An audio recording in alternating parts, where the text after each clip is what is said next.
नमस्कार, मैं एडवोकेट अजय दिलीप जोशी।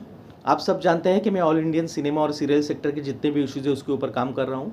ये वीडियो मैं बहुत दिनों के बाद बना रहा हूँ क्योंकि मैं थोड़ा बिज़ी भी था और कोई नया अपडेट नहीं था।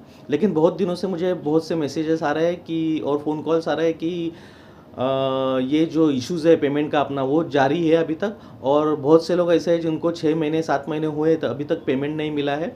तो वो लोग पूछ रहे थे कि कुछ आगे अपनी बात बनी क्या?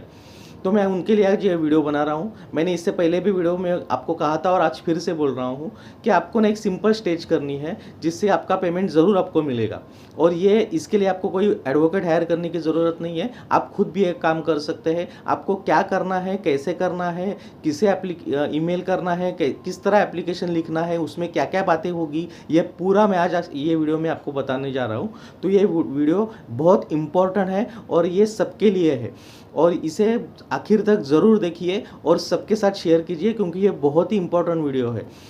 तो देखिए आपको अभी क्या करना है, और एक बात सुनिए, आपको 90 डेज तक पेमेंट का वेट नहीं करना है। आपके 30 दिन कंप्लीट हो गए काम करके तो आपको इमीडिएटली आपको ये एप्लीकेशन करना है। अगर इसके बाद भी 7 दिन 8 दिन के बाद पेमेंट नहीं आता तो इमीडिएटली आपको ये एप्लीकेशन करना है। तो ये आपको एप्लीकेशन किसे करना है, तो आपको असिस्टेंट लेबर कमिश्नर को ये एप्लीकेशन करना है। तो उनका एड्रेस आप लिख के लीजिए, उनका मैं पूरा आपको एप्लीकेशन किस तरह बनाना है ये भी आपको बताने जा रहा हूँ। अगर आपको मैं अभी जल्दी जल्दी बोलूँगा, आपको समझ में नहीं आ रहा तो आप वीडियो स्टॉप करके पूरा एप्लीकेशन लिख सकते हैं।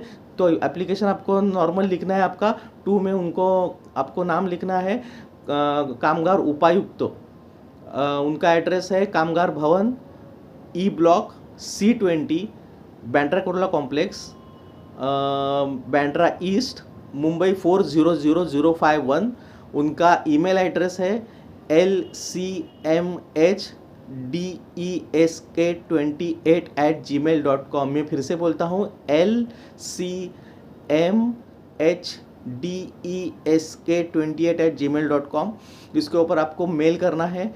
उसके बाद आपको ये हो गया, उनका 2 में उनका ये सब एड्रेस लिख दिया। उसके बाद उनको सब्जेक्ट में आपको लिखना है application for delay in payment under section 15 of the payment of wages act 1936। ये आपको लिखना है सब्जेक्ट में। उसके बाद लिखना है जो आप लिख सकते हैं रिस्पेक्टेड सर बोलिए या मोस्ट रिस्पेक्टफुली सबमिटेड दैट। फिर आपका नाम आएगा आई डैश डैश, आपका नाम आएगा, एज आपका जो भी एज है उसके भी रिसाइडिंग एट, आपका पूरा एड्रेस आएगा, do hereby serve you with the following issues and the contents of which are set forth herein below, ऐसा लिखना है। उसके बाद आपको आपके फैक्ट्स लिखने हैं, आपने कौन से प्रोडक्शन के साथ काम किया था, किस डेट में किया था, आपका कैरेक्टर क्या था, कितने दिन का काम था, आपका शूट ख़त्म होकर कितना दिन हो गया है, आपने शूट ख़त्म होने के बाद उनको कितने बार पेमेंट के लिए कांटेक्ट किया, ये सब आपको आपके जो फैक्ट्स है, आपकी स्टोरी पूरा उनको बतानी है। उसके बाद ये सब ख़त्म होने के बाद आपको लिखना है कि ये this is a violation of article 21। Okay, उसके बाद लिखना है this is a violation of article 14। उसके बाद लिखना है this is a violation of section 17 of code on wages act. उसके बाद लिखना है this is a violation of section 5 of payment of wages act 1936।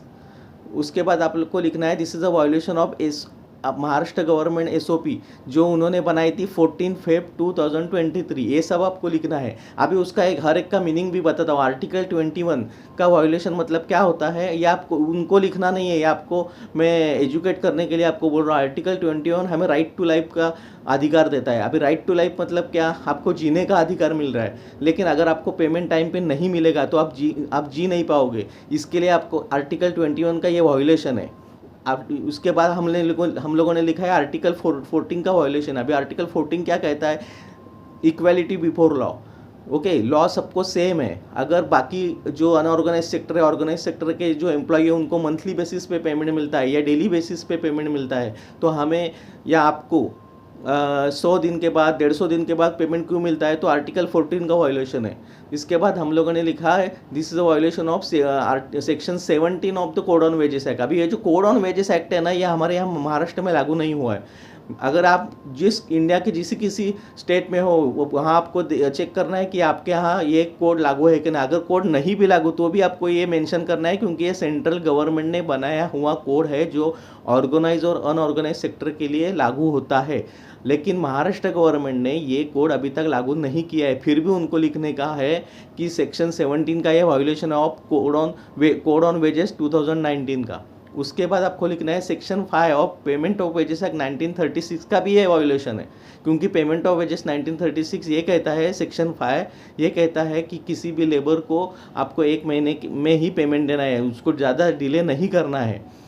उसके बाद आपको लिखना है महाराष्ट्र गवर्नमेंट ने जो एसओपी बनाई है 14 फरवरी 2023 को, उसमें भी यही बात बोली है, ये जो section 5 of payment of wages act उसका ही आधार लिया है, तो उनको ये भी बात बोलनी है। ये सब आपको एजुकेट करने के लिए बोल रहा हूँ। आपको सिर्फ इतना ही लिखना है कि this is a violation of article 21, this is a violation of article 14, violation of section 17 of the code on wages act, violation of Maharashtra government SOP और violation of section 5 of payment of wages act, ये सब आपको लिखना है। उसके बाद आपको लिखना है कि please treat this matter as urgent and that such an order shall be in the interest of justice, ये लिखना है। उसके बाद आपको आपकी साइन करनी है और ये आपको मेल से भेजना है, रजिस्टर पोस्ट से भेजना है एप्लीकेशन। और ये एप्लीकेशन भेजने के बाद जो असिस्टेंट कमिश्नर है वो रिस्पेक्टिव प्रोडक्शन हाउस को नोटिस जारी करेंगे।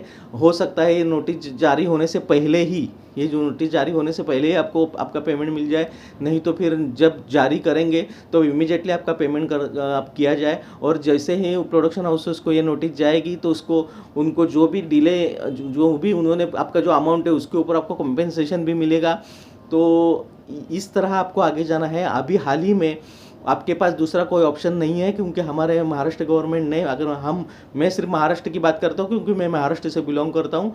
अगर आप जिस किसी स्टेट में रहते हो उस स्टेट में क्या लेबर लॉज इम्प्लीमेंट हो रहे हैं ये आपको देखना ज़रूरी है। लेकिन महाराष्ट्र गवर्नमेंट ने अभी तक कोई इस फील्ड के लिए, सिनेमा सीरियल सेक्टर के लिए कोई नया लेबर लॉ लाया नहीं है।